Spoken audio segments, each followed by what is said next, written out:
Édition de l'information sur My Media Prime Télévision. En fait de société, nouvelle tragédie sur les routes du Cameroun. Un grave accident de la circulation a eu lieu aux environs de 8 heures ce mercredi 9 octobre 2024 dans la région du sud du Cameroun, dans la localité de Kambé. Un véhicule de transport en commun de l'agence YLC Voyage est entré en collision avec un camion semi-remorque, entraînant ainsi la mort de plusieurs personnes. Écoutons à ce sujet la réaction du préfet du dit département qui revient sur les circonstances exactes de cet accident de la circulation. Comme vous le baptisez bien le mercredi noir, nous avons rarement arrêté ce genre d'accident dans notre unité depuis très longtemps. Sinon, même on n'a jamais enregistré. Et ce matin, donc, au petit matin, nous nous sommes réveillés avec ce choc qui fait état d'un plateau groumier dont le chauffeur était en état de somnolence. Si on s'en tient à la situation, à la position des deux véhicules qui vient donc heurter, laissant son côté de circulation, qui vient heurter un car de Galaxy, un car Coaster de Galaxy, parti à l'agence très tôt avec 22 passagers et le chauffeur, dont 23 personnes. Et effectivement, tel que vous voyez l'état des véhicules, nous craignons que ce soit vraiment la totalité des passagers. Mais à l'état actuel, la situation à l'état actuel, à l'état de référence, nous fait le bilan ci-après 15 corps déposés à la morgue déjà et 10 blessés graves, moyens, se retrouvent aux urgences où ils sont automatiquement pris en charge. Nous voulons donc ici rassurer les populations de garder le calme, de rassurer les familles de garder le calme. C'est un accident qui est arrivé.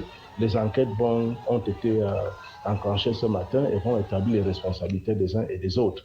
Nous voulons tout simplement ici féliciter la promptitude avec laquelle l'ensemble des corps ainsi que les populations riveraines se sont mobilisées pour apporter leur secours, pour aider les victimes, aider les forces de maintien de l'ordre auxquels se sont joints les sapeurs-pompiers. Je voudrais d'ailleurs saluer le travail qu'ils ont abattu ce matin à l'effet, effectivement, de porter secours aux personnes en danger. Nous voulons donc en même temps appeler ici aux usagers de la route qui doivent être un peu plus prudents pour préserver non seulement leur vie, leur propre vie, mais aussi les vies des passagers dont ils ont la charge de transporter. Et maintenant, parmi les victimes, les deux chauffeurs sont parmi ceux qui sont décédés sur le champ. Donc, c'est une situation assez grave. Vous savez, la route n'est pas là pour tuer. Comme un chanteur l'avait dit, la route ne tue pas. Mais effectivement, c'est parfois le comportement des usagers de la route qui amène de telles conséquences. Donc voilà la situation, le bilan provisoire. Parce que après ici, nous nous rendons directement à l'hôpital de référence où les consignes ont déjà été données par nos soins et par monsieur le directeur pour la prise en charge automatique. Nous saluons aussi l'adhésion et la collaboration du responsable de l'agence Galaxy qui s'est engagé effectivement à faire face à l'ensemble des factures pour les personnes dont on n'a pas encore sauvé la vie. Donc, je voudrais une fois de plus demander aux populations de garder leur calme. Aux familles, j'adresse les condoléances les plus attestées et dire que un accident, ça ne s'appelle pas, ça peut arriver et justement, ça arrive toujours quand on n'a pas imaginé. Donc, nous sommes à pied d'œuvre pour voir qu'est-ce qui va être fait. D'ailleurs, la hiérarchie est en route en ce moment pour venir toucher du doigt la réalité de cette situation. Et à l'agence et aux autres agences aussi, nous demandons beaucoup plus de prudence. Mais lorsqu'on voit les faits, sous réserve des enquêtes menées par des professionnels, nous voyons que le car est de son côté. C'est plutôt le plateau qui s'est déporté du côté du car pour aller le broyer. Bon courage aux victimes et nous pensons que la circulation n'a pas été interrompue. Nous sommes là pour pouvoir dégager la voie publique et rassurer les populations de ce que le gouvernement de la République, que je représente ici, est de tout cœur avec les familles et nous prenons les dispositions. Vous voyez, nous sommes là avec les forces de maintien de l'ordre à l'effet de rassurer les uns et les autres que la route passe et qu'il n'y a pas eu d'acte de vandalisme. il n'y a pas eu d'acte de délinquance. Au contraire, comme un seul homme, l'ensemble des populations riveraines ils se sont mobilisés pour apporter leur soutien, leur sympathie aux victimes. Et nous voulons souhaiter déjà ici d'entrer déjà les condoléances aux familles des victimes.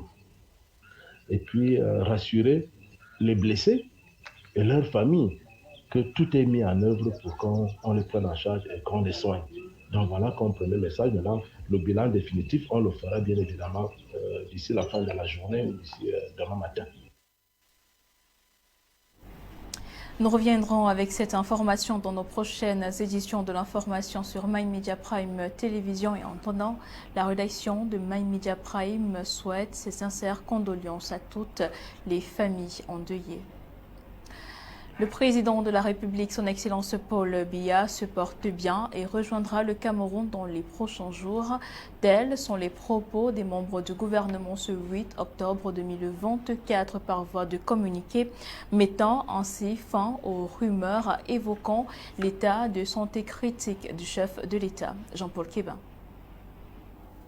Dans un communiqué qui fait l'effet d'un coup de tonnerre et devenu viral dans les réseaux sociaux, le gouvernement camerounais vient de mettre fin aux spéculations les plus folles qui circulaient sur l'état de santé du président Paul Biya. Cette annonce, attendue depuis des semaines pour une population en proie au doute, redessine le paysage politique du pays et soulève de nouvelles questions sur l'avenir de la nation. Le président de la République se porte bien et rejoindra le Cameroun dans les prochains jours. Ces mots, prononcés par la voix autorisée du gouvernement, résonnent comme un démenti catégorique aux multiples rumeurs qui circulaient depuis des semaines. Des réactions du secrétaire général adjoint du RDPC, par ailleurs ministre du Travail, Grégoire Ona, mettant en garde toute personne qui persisterait dans cette voie. Le professeur Jacques Famindongo, secrétaire national à la communication du RDPC, ministre d'État, rejette la rumeur. Double communiqué, l'un venant du cabinet civil de la présidence de la République, signé par Samuel Vondoayolo, et l'autre du porte-parole du gouvernement, René Emmanuel Sadi, avec une genèse commune. Le chef de l'État, son Excellence Paul Biya, se porte bien. Il devrait d'ailleurs rassurer non seulement sur son état de santé, mais aussi sur sa capacité à gérer les problèmes urgents du pays, à savoir la crise anglophone, la menace de Boko Haram, les défis économiques, etc. La liste est longue. L'annonce du retour prochain du président Biya sur le sol camerounais est accueillie avec un mélange d'anticipation et de prudence. Affaire à suivre. Apparemment, il y a des gens qui s'intéressent à mes funérailles. Eh bien, dites-leur que je leur donne rendez-vous dans une vingtaine d'années. C'est rassurant, monsieur. Et à la suite de ce reportage de Jean-Paul Kéban, mesdames et messieurs, nous parlons de la saison de pluie qui est de retour au Cameroun en général et particulièrement à Bertoua, dans cette ville où les populations font face à de nombreuses conséquences, notamment les inondations dans les maisons, les commerces et même les agences de voyage. Jean-Titien Dokuman. Les habitants du quartier Kolbikon, lieu dit agence de voyage, se sont retrouvés les pieds dans l'eau le lundi 7 octobre, jour de la rentrée académique au Cameroun. C'est la digue de la rivière Lelenge qui a cédé à la furie des eaux, emportant tout sur son passage, inondant ainsi domicile, lieux de commerce et marchandises des vendeurs ambulants. Cette inondation a été due par Overline. Les chefs traditionnels, quartier Radio, quartier Bambélé, quartier Kolbikon 2, nous avions écrit, plus les populations. On a même eu à gréver. Ça n'a pas abouti. Récemment, le premier sous-préfet de Bertoua premier récemment venait de descendre sur le terrain en compagnie des chefs traditionnels et des populations. Rien n'a abouti. Mais Overline a continué, au vu et au su de tout le monde, à faire des remblais du côté de l'amont de cette rivière. Jusqu'ici, quand même, on n'a pas grand-chose qu'on paie. Sauf ceux qui ont laissé les matériaux par terre sont ceux qui peuvent pleurer. Bon, imagine donc que tu es couché à la maison, quand il pleut, tu pries seulement que, oh Seigneur, il y a ma vie qui est laissé seulement là-bas au sol. Donc ce n'est que ça. Parce que quand il pleut, on ne dort pas le cœur tranquille. On n'est pas serein lorsqu'on dort à la maison quand il pleut. On sait que quand on va arriver ici, ça sera la bagarre. Le respect des règles écologiques est acquistionné ici. Plusieurs bâtisses sont construites sans respect des normes environnementales. Et la plupart des maisons n'ont pas de servitude, ce qui explique généralement ces inondations. Je suis venu ce matin à 7 h, il n'y avait pas l'eau comme ça. Mais environ de 9 h, 10 h, l'eau a commencé à s'inonder. Et maintenant là, je n'arrive pas à satisfaire mes clients. Et j'ai de la nourriture à vendre. Et nous sommes dans l'eau. Les autorités en charge des problèmes d'urbanisation sont appelées à détruire systématiquement les domiciles construits en zone marécageuse afin d'éviter de nouvelles catastrophes. De toutes les façons, les pluies continuent dans la ville de Bertoua et sont de plus en plus abondantes. Prudence, prudence, prudence. Une autre actualité qui nécessite la prudence, le Cameroun toujours dans l'impasse des délestages. À Yaoundé, dans la capitale politique du Cameroun, les voix des consommateurs s'élèvent contre l'entreprise en charge de la distribution de l'énergie électrique au Cameroun, pointant du doigt la latence du gouvernement pour trouver une solution efficace à ce problème. Marie-Rosine Kandunga, Serge Biwele. Depuis 2 semaines, la capitale politique est à montée de lumière. Aussitôt ça vient, aussitôt ça part. Moi je pense qu'au Cameroun, on ne devrait plus allouer aux entreprises étrangères la gestion de l'électricité. Parce que je pense que nous sommes assez compétents, on a assez de barrages d'eau, assez d'eau je veux dire, pour pouvoir gérer l'électricité au Cameroun. Ouais. Mais tout récemment on parlait du barrage en eau profonde qui devait satisfaire la demande en électricité. Et nous sommes surpris qu'aujourd'hui encore, on a ce problème d'électricité-là. Nous ne sommes pas capables d'avoir une électricité constante qui nous permet de faire effectivement nos travaux. À Elixono, à quelques mètres du centre-ville, les consommateurs d'énergie électrique sont obligés d'aller charger leur téléphone dans d'autres quartiers, mais aussi débrancher les appareils ménagers de peur de pète au gros. La mauvaise foi de ces propres Camerounais même qui met en avant pour s'occuper de ce genre de choses n'est pas assez évident. Ça se voit. Jusqu'à quand ces problèmes de délestage vont dominer le Cameroun? Pourtant, le ministre de l'eau et de l'énergie Gaston Elundou Essomba avait rassuré les Camerounais qu'à partir de 2022, le Cameroun sera appelé pays de lumière, hélas. Moi je vais prendre mon cas par exemple. Moi je suis ingénieur. Je travaille tout le temps avec l'électricité. Et je n'ai pas de la stabilité avec l'électricité à la maison à cause de ce fait. Pourtant, on a tellement de cours d'eau. Ça ne devait plus être un cas. Donc moi je pense que le problème vient du fait qu'il y a d'abord l'encadrage de ces barrages-là, leur utilité même, leur fonctionnalité. La dernière fois, on nous a fait comprendre que, quand je parle du gouvernement, on nous a fait comprendre que il était question que le barrage à eau profonde de Kribi nous permet de répondre largement à la demande camerounaise, ne serait-ce que en ce qui concerne l'électricité. Mais de nos jours, nous sommes surpris que ce n'est pas le cas. Les voix s'élèvent à cause des quittances qui, elles, n'ont bougé de Kayota. Un doigt accusateur est pointé sur la latence du gouvernement à trouver des solutions efficaces. Un barrage qu'on dit qu'il doit venir apporter de l'énergie est plutôt défectueux. C'est tant de milliards partis dans l'eau. Ils disent qu'ils ont failli à leur mission. Dommage que dans notre pays, on ne connaît pas ce que l'ordre des missions. Quand on est... C'est vraiment très dommage. Normalement, cela devait être poursuivi. Certainement.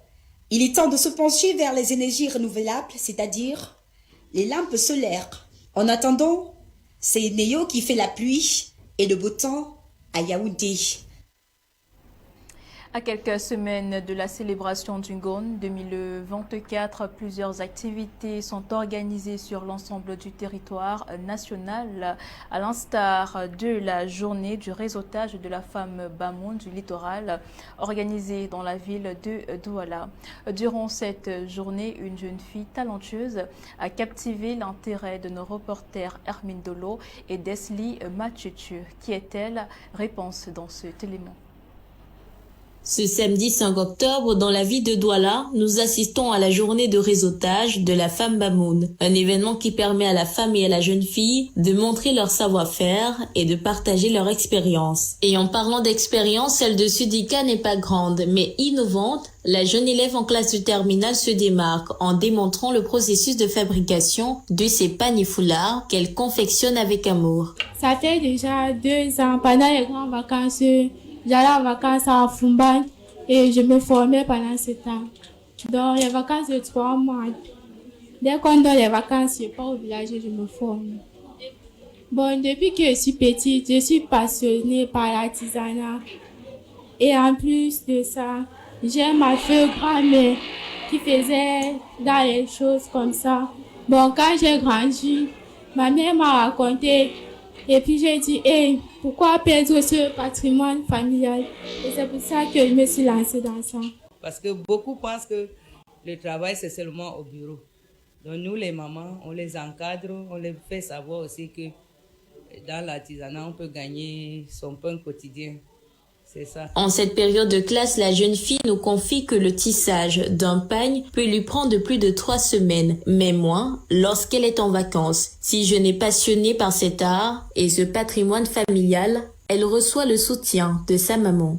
Mes impressions, elles sont tellement bonnes concernant la petite. Déjà que j'ai senti qu'elle avait des talents en elle et j'ai su les stimuler, lui venir en aide en lui procurant des conseils. Par rapport à ceci, ça c'est vraiment un patrimoine familial parce que l'une de mes feux mamans, c'est dans ça qu'elle faisait. Si Sudika à son jeune âge participe déjà aux compétitions nationales, elle compte bien poursuivre avec cette passion et la transmettre à son tour à d'autres jeunes filles. Dans la suite de cet élément, nous parlons éducation. Dans le contexte éducatif camerounais, de nombreux enseignants exercent leur métier malgré des handicaps. C'est le cas de la nommée Vouti Anne-Marie, professeure d'histoire-géographie au lycée classique et moderne de Ngaoundéré, Belmanzewa. Avec 12 ans d'expérience à son actif depuis sa sortie de l'école normale supérieure, Madame Vouti Anne-Marie ne laisse pas son handicap à travers sa passion pour l'enseignement. Malgré mon handicap, je me réveille, je prépare mes leçons la veille et je viens les dispenser. Comme je n'ai pas cours tous les jours, je viens les dispenser normalement comme mes autres collègues valides. À l'occasion de la 30e édition de la Journée mondiale des enseignants, le thème abordé est « Valoriser les voix des enseignants ». Dans ce cadre, elle plaide pour l'installation des rampes d'accès dans les salles de classe et les lieux publics, afin de garantir l'accessibilité aux personnes en situation de handicap, souvent laissées de côté. Notre ministère doit revoir la situation des personnes handicapées. On doit prévoir des rampes pour l'accessibilité des personnes en situation de handicap, pour leur permettre de ne pas avoir des difficultés pour entrer soit dans une salle de classe, soit dans les bureaux administratifs. Le proviseur de son établissement reconnaît ses compétences et son dynamisme, malgré les défis liés à son handicap. Pour améliorer son accessibilité, il lui a attribué une salle de classe adaptée où elle dispense 6 heures de cours par semaine. Depuis que je suis arrivé, j'ai trouvé que c'est une femme très dynamique. Parfois, quand elle est en train de faire ses activités, vous devez vous rendre compte qu'elle est handicapée. Et nous avons cherché une salle adaptée à son handicap. Sinon, elle nous produit beaucoup de rendements par rapport à tout ce qu'elle fait dans notre établissement. Madame Vouti encourage également d'autres personnes en situation de handicap à ne pas se décourager, soulignant qu'elles peuvent également embrasser une carrière d'enseignant. L'enseignement, ce n'est pas seulement pour des personnes valides, même les personnes vivant avec un handicap peuvent bien enseigner. Comme vous l'avez vu tout à l'heure, j'enseigne dans ma salle de classe, je n'ai aucune difficulté, j'écris au tableau, je suis là avec mes élèves et je m'en sors sans aucune difficulté. Son parcours incarne un message fort d'inclusion et de résilience, inspirant non seulement ses élèves, mais aussi ses collègues et la communauté éducative dans son ensemble. En mettant en avant ses propres expériences, Madame Fouti Anne-Marie démontre que la passion et la détermination peuvent ouvrir des portes et qu'il est essentiel de créer un environnement éducatif inclusif pour toutes et tous.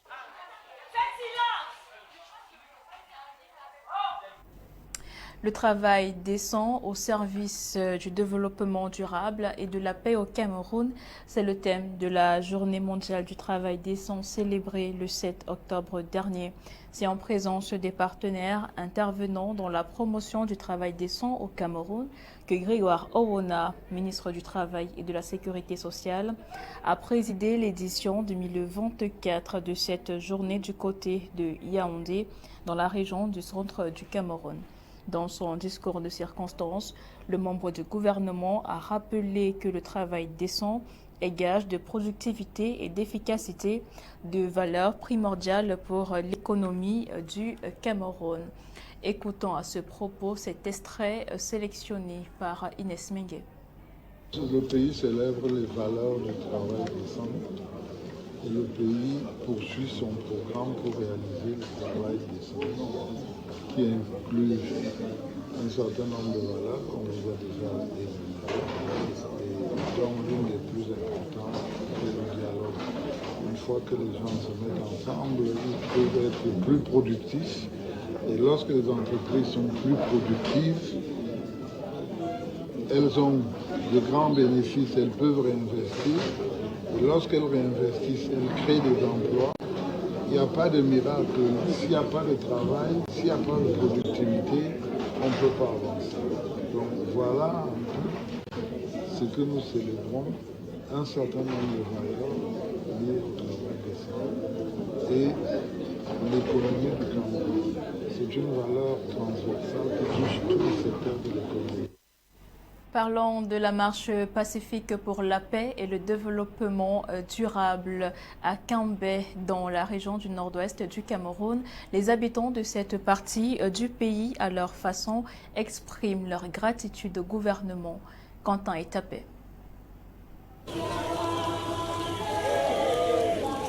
Les mères, les pères et les jeunes de Kambé et de ses environs sont sortis en nombre pour la marche pacifique du vendredi 4 octobre 2024. Cette initiative visait à remercier le gouvernement et à encourager les administrateurs locaux de cette partie du pays à continuer leur travail, à maintenir l'ordre et à apporter le développement à la cité. L'objectif principal de cette rencontre est d'encourager et de remercier le gouvernement pour les nombreux projets qu'ils ont mis en place pour la subdivision, je veux dire le département, et d'encourager le préfet à faire en sorte que le fait de vivre ensemble soit l'une des plus grandes fiertés de cette communauté.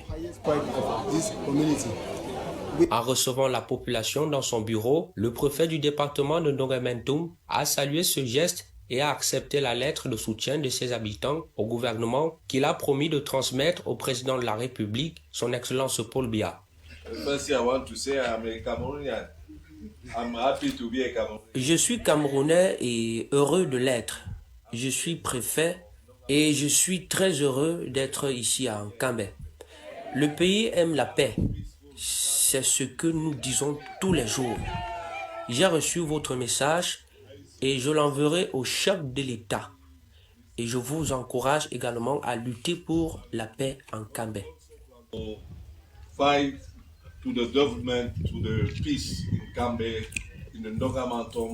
Bien que situé dans la région du Nord-Ouest, touché par la crise sécuritaire, les habitants de l'arrondissement de Kambé affirment se sentir en sécurité grâce à la protection du gouvernement et peuvent se targuer de disposer de certaines infrastructures sociales de base, d'où la nécessité de cette marche pacifique. Les citoyens ont également réaffirmé aux autorités leur soutien et leur collaboration alors qu'ils s'efforcent d'assurer la paix et la sécurité dans le département de Ndongué-Mentoum en général et dans l'arrondissement de Kambé en particulier. En attendant, ils ont appelé le gouvernement à faire davantage en matière de projets de développement dans l'ensemble du département. Après une longue période de turpitude entre le ministère des Sports et de l'Éducation physique d'une part et la Fédération camerounaise de football d'autre part, la paix est enfin de retour. Une réconciliation bien perçue par les supporters des Lions indomptables du Cameroun de la ville de Yaoundé qui s'expriment au micro de Marie-Rose Nkandonga et Serge Biwele. Écoutons-les. Je pense que c'est une bonne cause. Pourquoi? Parce que quand on est un citoyen et qu'on a l'esprit patriotique, parfois il faut faire mourir ses intérêts, son ego, même si on a été blessé, choqué. Je pense que le vivre ensemble est la chose qui devrait être la mieux partagée. Et quand je vois deux Camerounais qui ont créé tant de difficultés aux autres Camerounais, et après ils réussissent à se réconcilier, c'est un pas vers l'avant. Mais n'oublions pas que la cause de toutes ces choses-ci, c'est un professeur agrégé de l'université qui est censé peut-être venir en aide à son jeune frère, peut-être qu'il n'arrive pas à réfléchir de la même manière que lui. Moi, à mon avis, c'est une bonne chose, c'est une bonne réconciliation.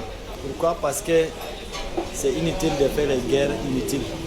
Donc c'est pour cela qu'il faut la réconciliation. Bon, on doit tenir également compte de la tutelle, de l'impression de la tutelle, du directif de la tutelle. C'est dans ce sens que moi je trouve que cette réconciliation aura tout son sens pour les lendemains futurs dans les victoires de l'État. La dernière fois que les lions ont été chassés à l'hôtel Hilton, le Cameroun a failli porter des amendes de presque 5 ans. Or, puisque Samuel Eto'o, lui, il respecte les lois. La réconciliation ministère FECAFOOT. Vraiment, le ministère de ma part était obligé de faire cette réconciliation qui est aussi importante pour le ministère et pour l'État du Cameroun. Et dans l'actualité africaine de ce jour, nous nous rendons au Kenya où le Parlement vote pour une loi, une première d'ailleurs pour l'histoire.